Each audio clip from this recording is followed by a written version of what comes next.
तुम्हारा नहीं है। उसे पाने की लालसा छोड़कर जो है उसी में संतुष्ट रहना सीखो।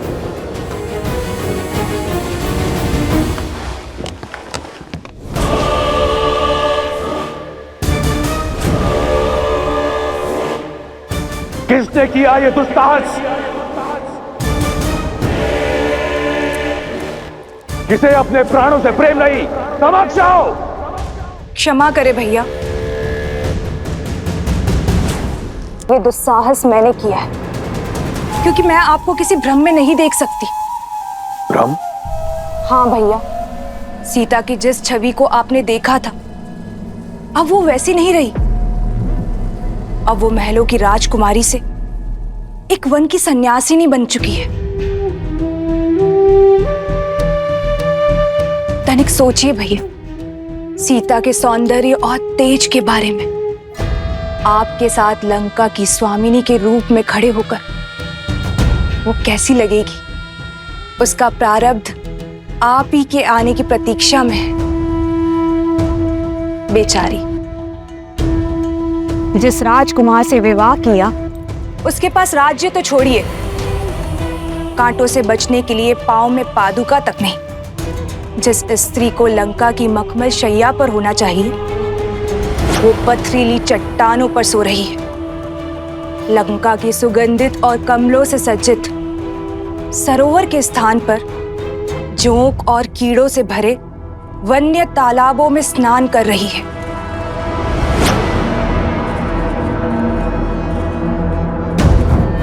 सीता लंका के लिए बनी है और लंका सीता के लिए। ये शब्दों का खेल मेरे साथ मत खेलो। मैंने तुमसे परामर्श नहीं मांगा, आदेश दिया था दंडक में निवास करने का। जाओ। भैया, मैं आपके भीतर चल रहे इस द्वंद को समझती हूँ। चाहे वर्षों लग जाए, उस घने विशाल दंडक वन में मैं खोजूंगी सीता को। आपके समक्ष तभी आऊंगी जब उन दोनों भाइयों के अंत का कारण बनूंगी। न राम, न लक्ष्मण और न ही कोई ऋषि साथी, कोई भी रावण की बहन के इस प्रकोप से बच नहीं पाएगा। सीता पर केवल मेरे भाई लंकेश का अधिकार होगा।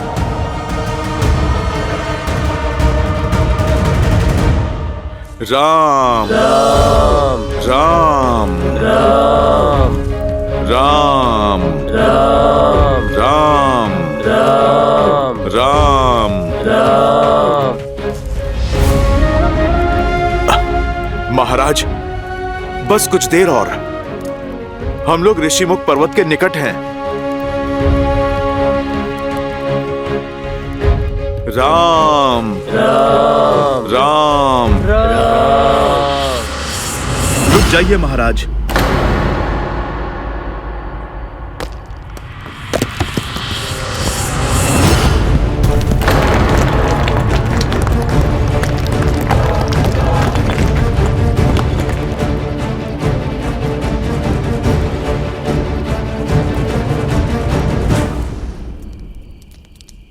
महाराज, आप चलिए।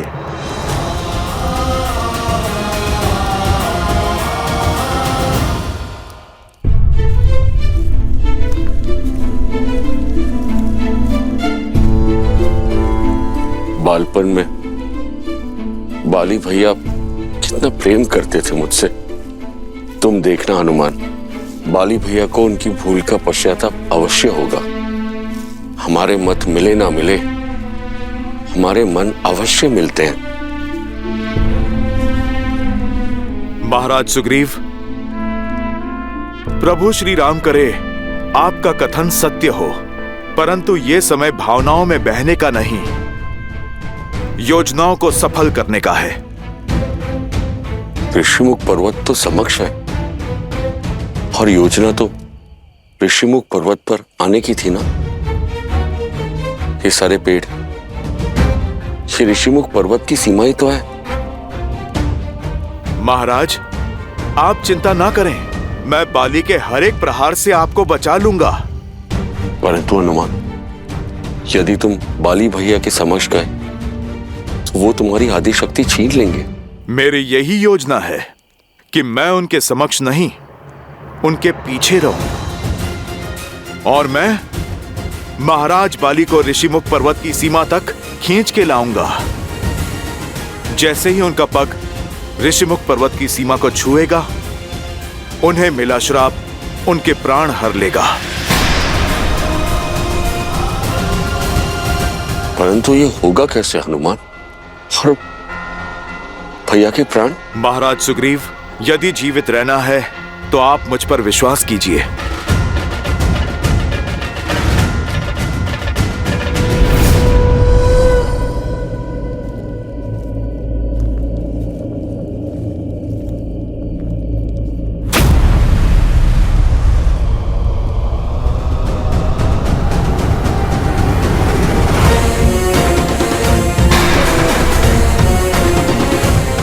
मुझे देखकर भाग रहा है कायर?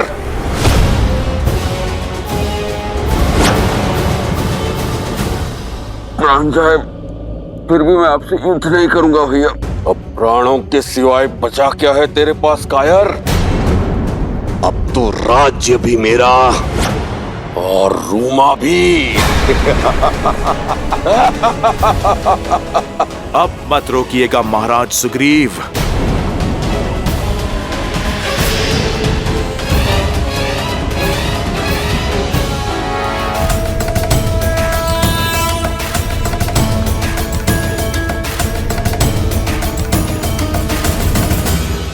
लक्ष्मण जी भैया, क्या बात है, तुम व्यथित लग रहे हो? इस वन में भटकते हुए लगभग कई वर्ष बीत गए भैया, किंतु अब तक हमें वो वृक्ष नहीं मिला है जो हमें ऋषि अगस्त्य के स्थान तक ले जा सके। कभी कभी तो लगता है कि क्या सत्य में ऐसा कोई वृक्ष है भी, या ये बस एक कथा मात्र है? मधुमक्खी नहीं जानती लक्ष्मण कि जिन पुष्पों से वो रस इकट्ठा कर रही है उसका कण भी संसार में फैला रही है। हम पथिक है लक्ष्मण, और पथिक का कर्तव्य होता है बिना कर्म फल की इच्छा की अपने कर्तव्य पथ पर चलते रहना, बिना आस लगाए निरंतर प्रयास करते रहना। और फिर क्या पता, जिसे हम निरंतर खोज रहे हैं वो हमारे नेत्रों के सामने हो, बस हम उसे देख ना पा रहे हो।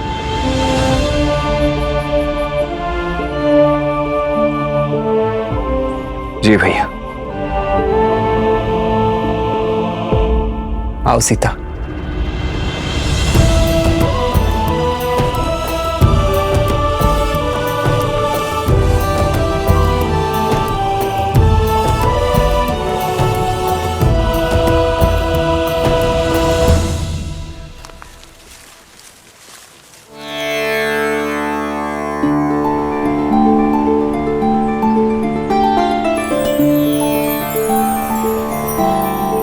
संध्या काल होने को है, आज रात्रि हमें यही विश्राम करना चाहिए।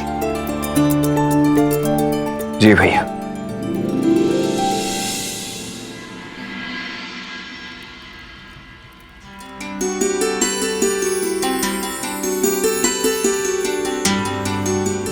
सीते,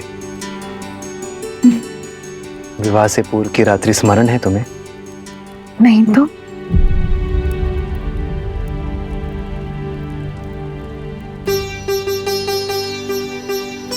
स्मरण उसे किया जाता है जिसे बुलाया जा सके, और मैं तो आज भी उसी क्षण में हूं, उसे जी रही हूं।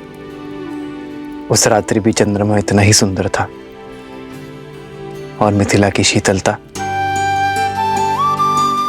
पवन में घुली थी। मेरी सीता की सुगंध। अच्छा, मैं नहीं जानती थी कि धनुर्धर राम शब्दधर भी है। आप तो कविताएं कहने लगे। जब जीवन संगिनी प्रकृति से मिले तो कोई भी कवि बन सकता है। राम राम राम राम। भैया सावधान, केवल स्वर है भैया, कोई दिखाई नहीं दे रहा। ये अवश्य ही उन उद्दंडी राक्षसों की कोई चाल हो सकती है।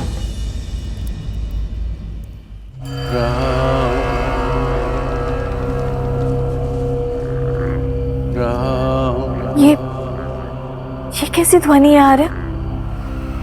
जो भी है, शुभ तो नहीं है भाभी। ऐसा प्रतीत हो रहा है जैसे ये संपूर्ण वन वेदना के सागर में डूबा हुआ है।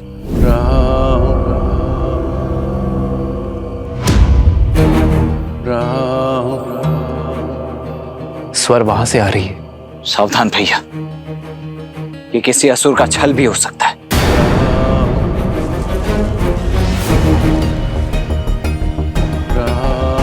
भैया, वन में पग मैंने आपकी सेवा और सुरक्षा के लिए ही धरा है, इसीलिए आगे तो मैं ही चलूंगा।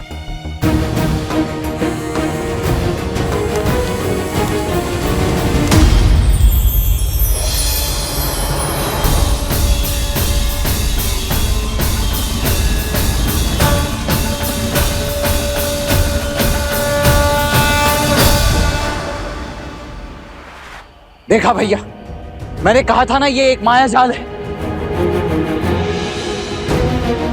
हमें यहां से चलना चाहिए भैया।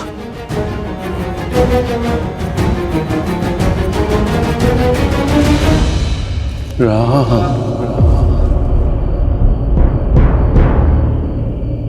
राम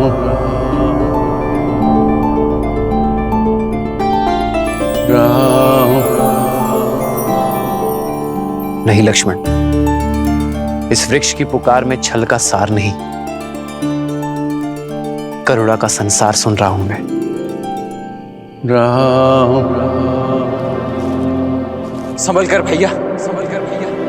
राम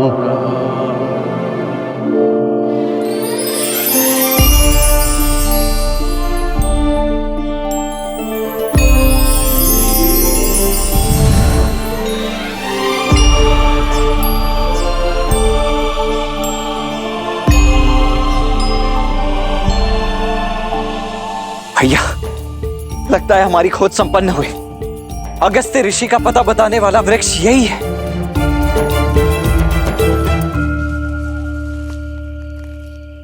राम किसी वेदना में हो मित्र।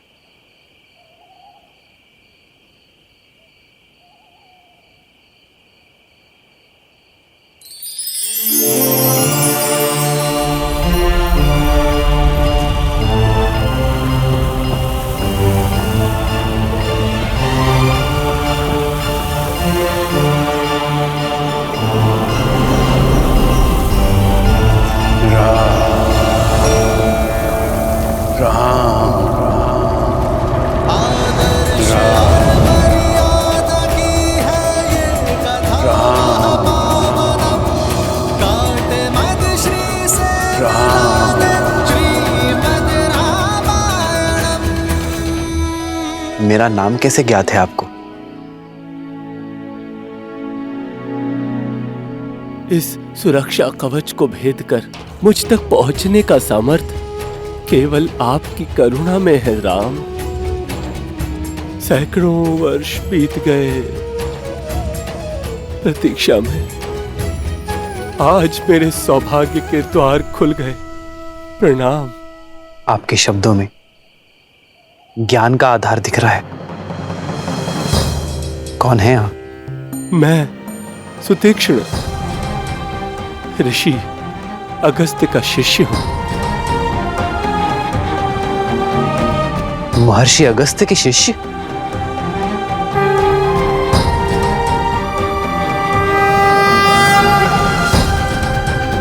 कहाँ थे आप ऋषिवर? यदि आप थोड़ा पहले मिल जाते तो आपके और हमारे कई वर्ष बच जाते। आपको ज्ञात नहीं है कि ऋषि अगस्त को हमने कहां कहां नहीं ढूंढा है। अब तो ऐसा प्रतीत होता है जैसे हमारा जीवन सफल हो गया। अब शीघ्रता कीजिए, बताइए कि आपके गुरुदेव ऋषि अगस्त्य हैं कहां? वर्षों में ही थक गए। ऋषि अगस्त और मैं तो सदा सर्वदा से श्री राम की प्रतीक्षा कर रहे हैं।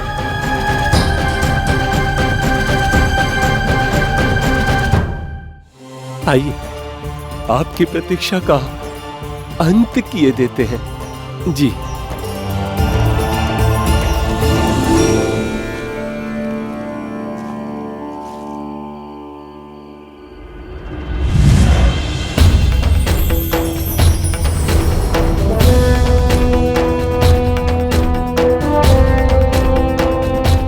आइए राम, इस ओर राम।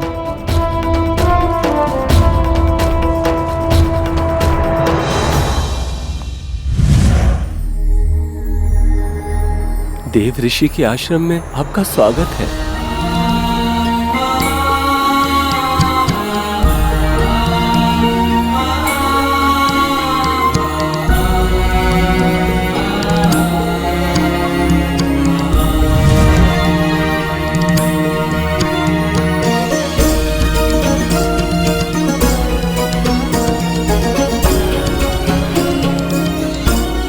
कितना सुंदर वातावरण है ना। परंतु ऋषि अगस्त्य हैं कहां?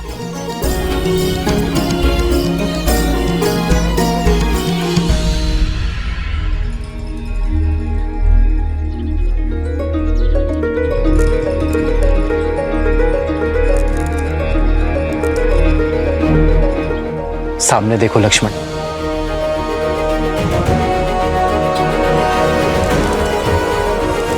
ब्रह्मदेव के मानस पुत्र, सप्तऋषियों में से एक, देवताओं की सहायता के लिए समुद्र पी जाने वाले, कावेरी नदी को धरा पर लाने वाले, महासामर्थ्य होने पर भी करुणा भाव रखने वाले महर्षि अगस्त्य।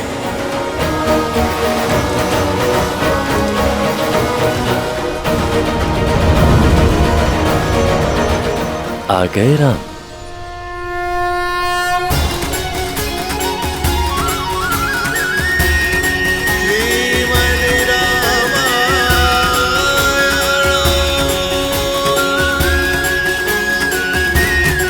हाँ महर्षि,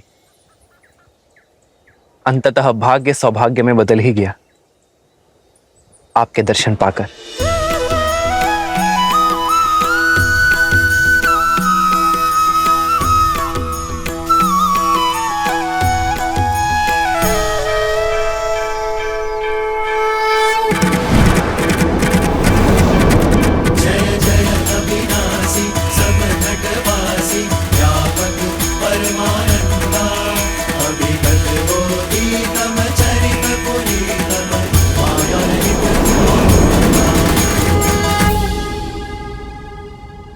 श्री राम श्री राम श्री राम श्री राम श्री राम श्री राम श्री राम श्री राम। यशस्वी भव। मन कहता है वर्षों की प्रतीक्षा की सुखद अंत और मेरे श्री राम सदा के लिए यहीं रुक जाएं। पर मैं जानता हूं आपका उद्देश्य बहुत बड़ा है और उद्देश्य पूर्ण करने के लिए समय सीमित है। परीक्षा की घड़ी समीप है और आगे का मार्ग अत्यंत कठिन है। हर दिन धैर्य और बल क्षीण होता जाएगा। इसीलिए तो हम आपके पास आए हैं महर्षि। मार्ग चाहे जितना कठिन हो, गुरु का मार्गदर्शन उसे सरल बना ही देता है। तुमने ठीक कहा राम, किंतु एक सत्य और है। तुमने अभी तक जितने भी राक्षसों का नाश किया है, लेकिन आने वाले मायावियों के समक्ष वे सभी बहुत तुच्छ हैं। खरदूषण के पापों का अंत कर तुम्हें महाबली राक्षस राज रावण से लड़ना होगा। यदि वो महाबली है तो हम भी रघुवंशी हैं। हमसे ना रावण बच पाएगा और ना ही उसकी सेना। लक्ष्मण, मेरा अनुज भूला है ऋषिवर, शीघ्र ही आवेश में आ जाता है। उसे क्षमा कर दे और हमें आगे का मार्ग बताए। राम, तुम्हारे वनवास का ही अंतिम चरण है। जैसे भोर के निकट आने से रात की कालिमा और लंबी होती चली जाती है, आगे आने वाले संकटों में तुम्हारी सहायता के लिए मेरे पास कुछ है।